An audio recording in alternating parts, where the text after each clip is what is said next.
Hello friends, आज हम लोग काइनेमेटिक्स के 1D प्रॉब्लम सॉल्विंग सेशन के फर्स्ट सेशन पर हैं, जहां हम लोग वन डायमेंशन मोशंस के प्रॉब्लम सॉल्व कर रहे हैं जहां acceleration due to gravity involve है।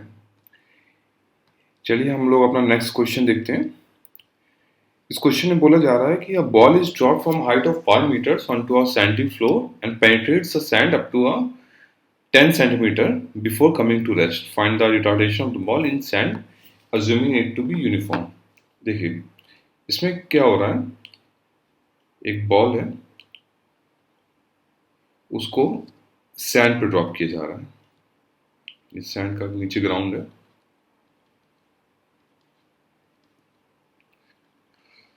ये बॉल की हाइट ड्रॉप करते समय 5 मीटर है। वर्ड ड्रॉप्ड यूज्ड है, तो इसका मतलब उसको कोई वेलोसिटी नहीं दी जा रही है नीचे फेंकने के समय। तो इसका मतलब u इक्वल टू 0, मतलब इस समय इसकी वेलोसिटी 0 होगी जब टाइम t इक्वल टू 0, मतलब जिस समय उसको फेंका गया, नीचे ड्रॉप किया गया, उस समय उसकी वेलोसिटी 0, क्योंकि वर्ड ड्रॉप यूज है। जब भी वर्ड ड्रॉप यूज होगा मतलब वेलोसिटी 0 है और हाइट 5 मीटर है। अब ये यहाँ पे सैंड से हाइट 5 मीटर है, सैंड पे ये किसी वेलोसिटी से टकराएगा, फिर ये कुछ डिस्टेंस तक सैंड को पेनिट्रेट करेगा।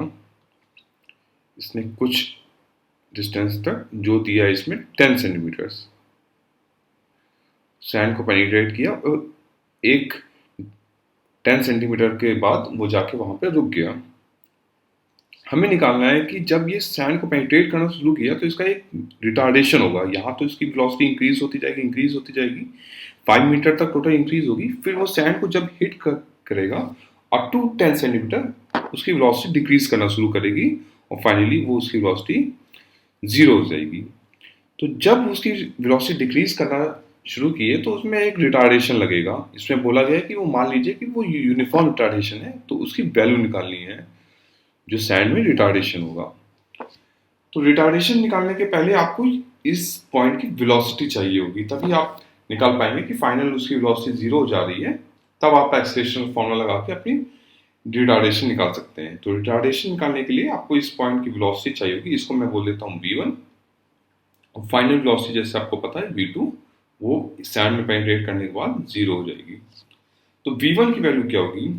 तो देखिए इसमें आप कौन सी इक्वेशन ऑफ मोशन लगा सकते हैं, क्योंकि आपको हाइट पता है, इनिशियल वेलोसिटी पता है और आपको फाइनल वेलोसिटी चाहिए। तो आपकी जो equation of motion v square equal to u square plus 2as involve है, क्योंकि इसी में फाइनल वेलोसिटी, इनिशियल वेलोसिटी और हाइट इन्वॉल्व है। अगर टाइम इन्वॉल्व होता तो हम अपनी equation s equal to ut plus half A T square लगा सकते थे, लेकिन यहाँ पे क्योंकि डिस्टेंस इन्वॉल्व है और हमें वेलोसिटी इनिशियल पता है और फाइनल निकालनी है, तो हमने ये इक्वेशन ऑफ मोशन लगानी पड़ेगी। तो इसको हम लोग लगाते हैं। चलिए देखते हैं। तो ये फाइनल वेलोसिटी मतलब v1 जो हमें निकालनी है, u की वैल्यू कितनी होगी? u क्योंकि बॉल ड्रॉप की गई थी तो उसको कोई वेलोसिटी नीचे की तरफ नहीं दी गई थी, इसलिए 0। अगर उसको कुछ वेलोसिटी देते तो हम उसको नेगेटिव में लिखते, क्योंकि वो नीचे की तरफ है।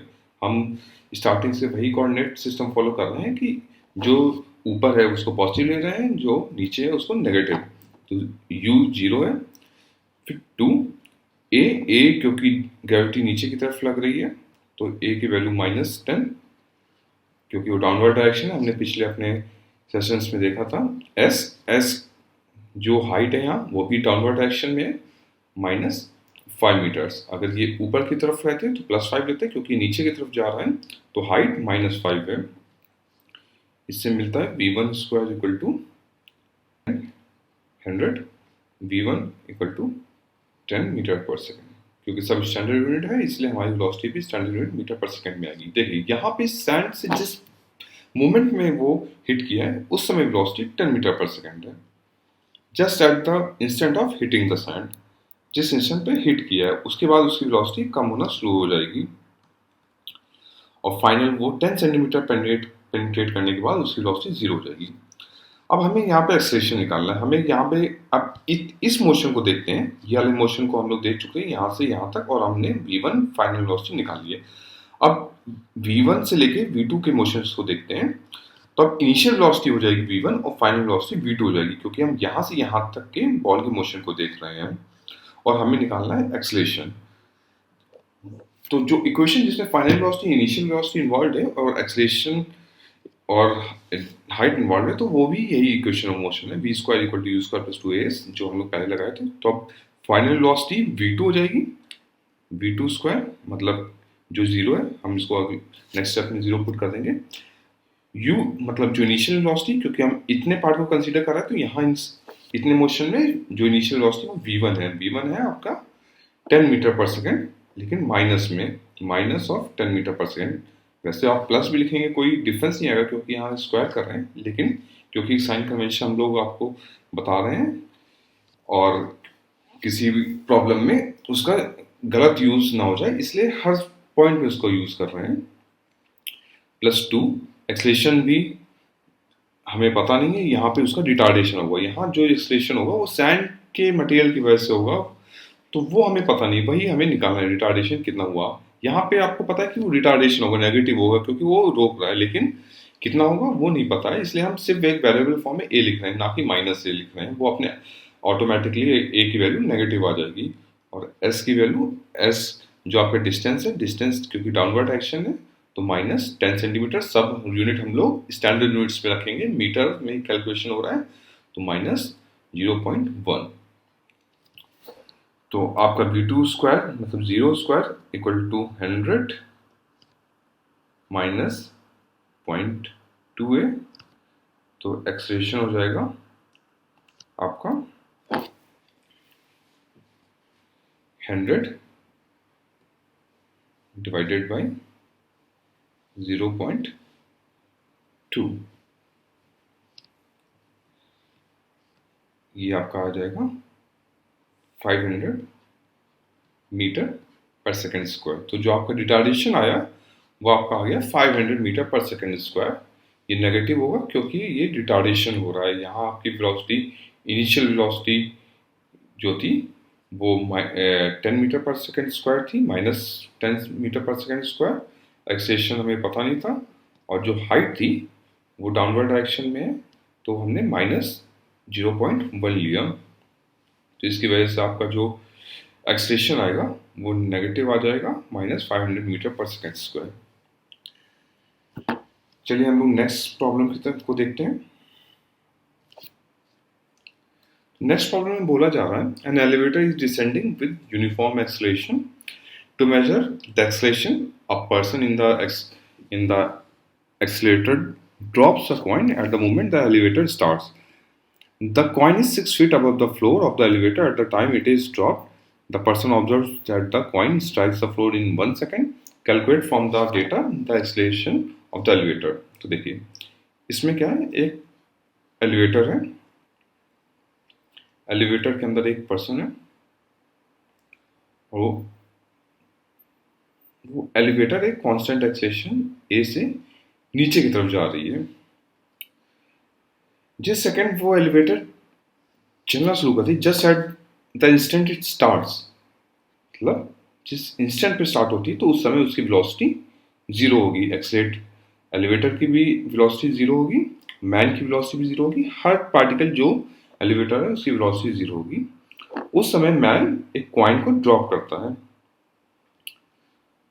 और कॉइन को ड्रॉप उस हाइट से करता है जो फ्लोर से 6 फीट से। और ये कॉइन ड्रॉप करने के बाद ये फ्लोर पर 1 सेकेंड बाद हिट करता है, कॉइन 1 सेकेंड बाद फ्लोर पे हिट करता है। आपको बताना है कि एलिवेटर है उसका एक्सेलरेशन कितना है। तो इस प्रॉब्लम को देखने के लिए मान लीजिए ग्राउंड है, तो आपको फ्रेम ऑफ रेफरेंस बहुत इंपॉर्टेंट है कि आप किस फ्रेम ऑफ रेफरेंस से इसको ऑब्जर्व कर रहे हैं। अगर आप मैन के पॉइंट ऑफ व्यू से ऑब्जर्व करेंगे तो उसने कॉइन ने कितना डिस्टेंस ट्रेवल किया, कॉइन ने सिर्फ 6 फीट ट्रेवल किया है। लेकिन अगर किसी ग्राउंड के पॉइंट ऑफ व्यू, मतलब ग्राउंड में कोई अगर मैन खड़ा है, वो कितना देखेगा कि कॉइन ने कितना डिस्टेंस ट्रेवल किया, क्योंकि ये एलिवेटर भी 1 सेकेंड में नीचे आ जाएगा। मान लीजिए एलिवेटर की न्यू पोजीशन ये हो जाती है, तो जो ग्राउंड में खड़ा आदमी है वो देखेगा कॉइन ने ये टोटल डिस्टेंस ट्रेवल किया है। जो 1 सेकंड बाद एलिवेटर का फ्लोर का डिस्टेंस की पोजीशन होगी, वहां से लेके स्टार्टिंग पोजीशन तक ट्रेवल किया। तो हम किस फ्रेम ऑफ रेफरेंसेस को कैलकुलेट करेंगे? चलिए हम लोग दोनों मेथड से देखते हैं कि डिफरेंस क्या आता है। और ग्राउंड पे उसके पॉइंट ऑफ व्यू से देखें तो कॉइन ने कितना डिस्टेंस ट्रेवल किया? कॉइन ने डिस्टेंस ट्रेवल बाई कॉइन हो जाएगा आपका 6 फीट्स तो होगा ही। याद रखिए हम लोग फीट्स में कैलकुलेशन कर रहे हैं। अगर स्टैंडर्ड यूनिट्स में कैलकुलेशन नहीं कर रहे हैं तो उनका अलग से ध्यान रखिए। या तो सभी यूनिट्स को सेम फॉर्म में कन्वर्ट कर लीजिए। अगर फीट्स में है तो ग्रेविटी की वैल्यू आप फीट पर सेकेंड स्क्वायर में ले सकते हैं। फीट पर स्क्वायर में ग्रेविटी की वैल्यू 32.17 फीट पर सेकेंड स्क्वायर होती है। या आप याद भी रख सकते हैं, या तो कैलकुलेशन भी कर सकते हैं। 9.8 मीटर पर सेकेंड स्क्वायर होता है। मीटर पर सेकेंड स्क्वायर को फीट में कन्वर्ट करेंगे तो 3.28 से मल्टीप्लाई करेंगे तो फीट पर सेकेंड स्क्वायर में आ जाएगा। तो जी हम लोग अगर फीट्स में लेते हैं तो सब कैलकुलेशन फीट में चलेगी। तो इसका ध्यान रखिएगा कि कैलकुलेशन फीट्स में हो रही है। तो जो डिस्टेंस कॉइन ट्रेवल करेगा 6 फीट तो करेगा, प्लस 6 फीट उसने फ्लोर से हिट किया और टोटल एलिवेटर ही मूव कर गया है, उसका फ्लोर ही मूव कर गया है कुछ डिस्टेंस। वो डिस्टेंस को हम लोग कह देते हैं एस प्राइम। जो डिस्टेंस एलिवेटर मूव किया है, एलिवेटर का हर पार्टिकल, मतलब एलिवेटर का टॉप बॉटम, तो क्योंकि बॉटम की बात करें तो एलिवेटर भी खुद एक डिस्टेंस एस डैश मूव कर चुका है, जो ये एस डैश है। तो टोटल डिस्टेंस जो कॉइन मूव किया है वो 6 feet plus S dash, coin यहाँ पे आके टकराया है। तो एस डैश कितना होगा? एस डैश क्योंकि 1 सेकंड बाद वो कॉइन हिट किया था जैसा क्वेश्चन दिया है, तो 1 सेकंड में लिफ्ट जितनी मूव की होगी उतना डिस्टेंस एस डैश होगा। तो वो कितना होगा? S equal to you T plus half A T square. ये क्वेश्चन में पता है। यहाँ पे इनिशियल वेलोसिटी, क्योंकि हमें पता था इनिशियल वेलोसिटी जब कॉइन ड्रॉप हुआ तो उस समय वेलोसिटी जीरो थी, लिफ्ट की भी, पर्सन की भी, कॉइन की भी, सबकी वेलोसिटी जीरो थी। अगर हम एलिवेटर की बात करें, यहाँ पे एलिवेटर की बात कर रहे हैं, तो उसकी वेलोसिटी जीरो थी, प्लस हाफ ए जो हमें पता नहीं एक्सेलरेशन एलिवेटर का, जो हमें निकालना है टाइम 1 सेकेंड, तो ए बाई टू हो जाएगा एस प्राइम। एस डैश या एस प्राइम कहें, वो ए बाई टू है, मतलब कि लिफ्ट एलिवेटर ने 1 सेकंड में ए बाई टू डिस्टेंस ट्रेवल किया है। तो कॉइन ने डिस्टेंस कितना ट्रेवल किया है? एस कॉइन बोल देते हैं, equal to 6 feet plus A by two. अब हमें पता है कि इस कॉइन का एक्सेलरेशन नीचे की तरफ जी, क्योंकि ये ग्रेविटी की वजह से नीचे गिर रहा था। तो जो डिस्टेंस ट्रेवल किया है कॉइन ने, S coin equal to you T plus half A T. अब हम कॉइन के पॉइंट ऑफ व्यू से देख रहे हैं, you T plus half A into T square. S coin, जो कॉइन ने डिस्टेंस ट्रेवल किया वो 6 प्लस ए बाई टू है। यू कॉइन का भी जीरो था इस स्टार्टिंग पॉइंट पे, जिस पॉइंट से हम लोग मेजरमेंट शुरू किए हैं उस समय कॉइन की भी वेलोसिटी जीरो थी, तो वो जीरो प्लस हाफ एक्सलेशन यहाँ पर ग्रेविटी की वजह से हो रहा है कॉइन का, तो वो हम लोग ले लेंगे।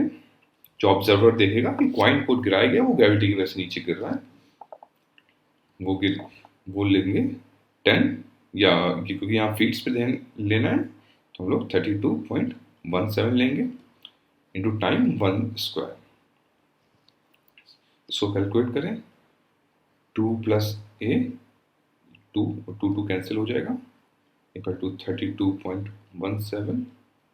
ए आपका आ जाएगा 20 फीट पर सेकेंड स्क्वायर। याद रखिए आपका यहाँ सब कैलकुलेशन फीट्स में हो रही थी। अगर ऑप्शन फीट्स में दिया है तो आप ये मार्क कर सकते हैं, अगर मीटर्स में दिया तो इसको आपको डिवाइड करना पड़ेगा 3.28 से।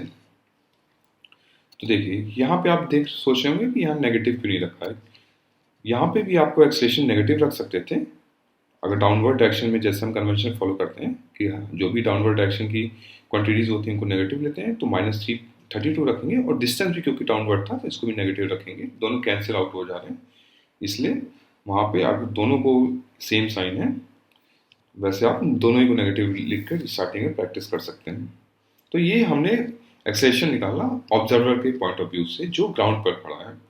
उसने देखा था कि टोटल डिस्टेंस 6 फीट ना ट्रेवल करके कॉइन ने ज़्यादा डिस्टेंस ट्रेवल किया था क्योंकि एलिवेटर खुद ज़्यादा मूव कर गया था।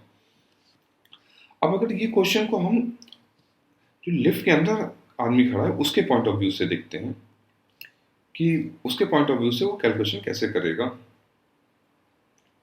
तो चलिए इसको भी देखते हैं। चलिए हम लोग इस प्रॉब्लम को एक जो ऑब्जर्वर एलिवेटर के अंदर है उसके पॉइंट ऑफ व्यू से, उसके फ्रेम ऑफ रेफरेंस से देखते हैं। इसमें ध्यान रखिए टोटल एलिवेटर एक एक्सेलेरेशन ए से डाउनवर्ड डायरेक्शन में मूव कर रही है, तो एक्सेलेरेशन एलिवेटर का भी ए है, तो इसलिए जिसके अंदर मैन है उसका भी एक्सेलेरेशन ए होगा। और कॉइन क्योंकि वो उसको गिरा दिया गया है, वो एलिवेटर के कांटेक्ट में नहीं है, तो उसका एक्सेलेरेशन जी होगा। तो देखिए अब मैन क्या देखेगा, मैन देखेगा कि जो डिस्टेंस कॉइन ने ट्रेवल किया है वो 6 फीट से किया है, क्योंकि वो टोटल एलिवेटर और मैन कॉइन एक ही फ्रेम में है। टोटल जो ऑब्जर्वर नीचे खड़ा था हमने देखा था वो देखेगा कि ज़्यादा डिस्टेंस ट्रेवल किया है, क्योंकि मैन ने भी किया है कॉइन ने, लेकिन जो एलिवेटर के अंदर मैन है वो बस देखेगा 6 फीट ट्रेवल किया, क्योंकि सब कुछ उसके अंदर ही मूव कर रहा है। आप खुद ध्यान से देखिए कि अगर तो एक क्लोज लिफ्ट है, आप कॉइन को गिराएंगे तो कॉइन फ्लोर पे गिरेगा, तो जितना डिस्टेंस आपने गिराया है बस वो आपको वही दिखेगा, आपको बाहर की चीज़ें तो कुछ दिख ही नहीं रही हैं। तो इसलिए मैन ऑब्जर्व करेगा अंदर की कॉइन जितना डिस्टेंस चढ़ किया 6 फीट किया है। तो अब वो कैसे कैलकुलेशन करेगा, वो डायरेक्टली कैलकुलेशन कर देता है। S coin equal to you T plus half A T square equation वो लगाने की कोशिश करता है पहले। तो मान लीजिए कि हम लोग ये करते हैं कि S coin equal to you T plus half A T square, U पता है कि जिस इंस्टेंट पे लिफ्ट स्टार्ट हुई थी उसी इंस्टेंट पे कॉइन गिराया गया था, तो इसलिए यू 0 हो जाएगा। 6 feet equal to half into G into 1 square time coin ने टाइम जो ये पर्सन देखेगा सेम टाइम ये पर्सन भी ऑब्जर्व करेगा, टाइम चेंज नहीं कर रहा है, टाइम चेंज नहीं करता है, ये हम लोग नॉर्मल न्यूटन फिजिक्स में मानते हैं। वो हाई रिलेटिविटी फिजिक्स में वो करता है, लेकिन नॉर्मल स्मॉल वेलोसिटीज में टाइम ऑब्जर्वर पे डिपेंड नहीं करता है, टाइम कांस्टेंट रहता है। तो टाइम 1 सेकेंड सभी लोग ऑब्जर्व कर रहे हैं। तो यहाँ पे देखिए, यहाँ पे तो आपकी इक्वेशन बनी नहीं पाई। 6 फीट्स इक्वल टू जी, जी की वैल्यू आपको पता है, माइनस 6 फीट्स लेंगे और ये माइनस 32.17 हो जाएगा। तो यहाँ तो आपकी इक्वेशन ही गलत हो गई, तो मतलब ये ऑब्जर्वर कुछ गलत कैलकुलेशन कर रहा है। तो क्या गलत कैलकुलेशन कर रहा है, इसके लिए आपको इनर्शियल और नॉन इनर्शियल फ्रेम के बीच में डिफरेंस पता होना चाहिए। तो देखिए जब भी हम लोग ऑब्जर्व करते हैं तो अगर नॉर्मल न्यूटन फिजिक्स लगा रहे हैं तो आपको एक खुद जो ऑब्जर्व कर रहा है वो एक्सीलरेटर फ्रेम में नहीं होना चाहिए। जैसे पिछले केस में हमने ग्राउंड से ऑब्जर्व किया था, तो जो मैन ग्राउंड पे खड़े होकर उसको ऑब्जर्व कर रहा था वो एक्सीलरेटेड नहीं था, वो खुद एक स्टेशनरी था या कांस्टेंट वेलोसिटी से मूव कर रहा था, उसका कोई खुद का एक्सीलरेशन नहीं था, इसलिए जो एक्सीलरेशन जो उसने कैलकुलेशन की थी वो सही हुई थी। लेकिन अगर ये मैन कैलकुलेशन कर रहा है तो ये खुद एक्सीलरेटेड है क्योंकि वो एलिवेटर के अंदर है, तो आप ये नॉर्मल ये क्वेश्चंस नहीं लगा सकते हैं। तो इसके लिए आपको, क्योंकि इस टोटल केस को कहते हैं non inertial frame of reference, तो याद रखिए कि अगर आप non inertial frame of reference से कैलकुलेशन कर रहे हैं तो आप नॉर्मल न्यूटन फिजिक्स नहीं लगा सकते, आपको एक एक्स्ट्रा फोर्स लगानी पड़ेगी जिसको हम कहते हैं स्यूडो फोर्स। स्यूडो फोर्स मतलब आपको एक स्यूडो फोर्स लगा के एक इनर्शियल फ्रेम में कन्वर्ट होना पड़ेगा। देखिए यहाँ पे अगर मैन खुद ए एक्सेलेरेशन से मूव कर रहा था और खुद ऑब्जर्व भी कर रहा है, तो उसको कॉइन के ऊपर एक अपोजिट डायरेक्शन में एक्सेलेरेशन ए लगाना पड़ेगा, इसी को स्यूडो फोर्स कहते हैं। अपोजिट डायरेक्शन में, ये याद रखिएगा, अगर उसका एक्सेलेरेशन मैन का क्योंकि नीचे था, अब उसको खुद को रोक के देखना पड़ेगा, तो उसको खुद को रोकने के लिए जिस चीज को देख रहा है उस पे एक अपोजिट डायरेक्शन में एक्सेलेरेशन ए लगाना पड़ेगा। अब जब वो इसने एक्सेलेरेशन ए लगाया है तब वो कॉइन का एक्सेलेरेशन हो जाएगा g minus a towards the downward direction. तो माइनस 6 फीट जो डिस्टेंस ट्रेवल्ड है, डिस्टेंस वो 6 फीट ही देखेगा, equal to you t 0 plus half a acceleration हो जाएगा ए माइनस जी, तो पॉजिटिव में ले रहे हैं, डाउनवर्ड में देखते तो जी माइनस ए, ऊपर पॉजिटिव नेगेटिव कन्वेंशन से फॉलो कर रहे हैं, तो अपवर्ड को पॉजिटिव ए और ये downward minus G, A minus G into time 1 square. इससे आप कैलकुलेट करेंगे -6 equal to half into A minus 32.17 -12 equal to a minus 32.17, a आपका 20 फीट पर सेकेंड स्क्वायर, जो हमने पिछले ग्राउंड के रेफरेंस में कैलकुलेशन किया था वही ये भी आ रहा है। तो याद रखिएगा, अगर आप जिस फ्रेम ऑफ रेफरेंस से कैलकुलेशन कर रहे हैं अगर वो एक्सीलरेटेड है, मतलब जो ऑब्जर्व कर रहा है वो खुद एक्सीलरेटेड है, तो उसको एक सीडो फोर्स लगानी पड़ेगी उस चीज़ पर जिसको वो ऑब्जर्व कर रहा है, तभी जाके वो सही कैलकुलेशन कर पाएगा। इस केस को non inertial frame of reference बोलते हैं, जहाँ पे वो ऑब्जर्व करने वाला खुद एक एक्सीलरेटेड फ्रेम में था। तो आज हम लोग ने काइनेमेटिक्स के फंडामेंटल प्रॉब्लम्स देखे, जहाँ पर acceleration due to gravity involve था। हम लोग अपने अब नेक्स्ट सेशन में 2D प्रॉब्लम्स देखेंगे, जहाँ पे मोशन 2 डायमेंशन में होगा, हॉरिजॉन्टल में भी होगा, वर्टिकल में भी होगा। तो उन प्रॉब्लम्स को हम लोग अपने नेक्स्ट सेशन में देखेंगे। Thank you for watching these videos. Please like and subscribe my videos. Thank you.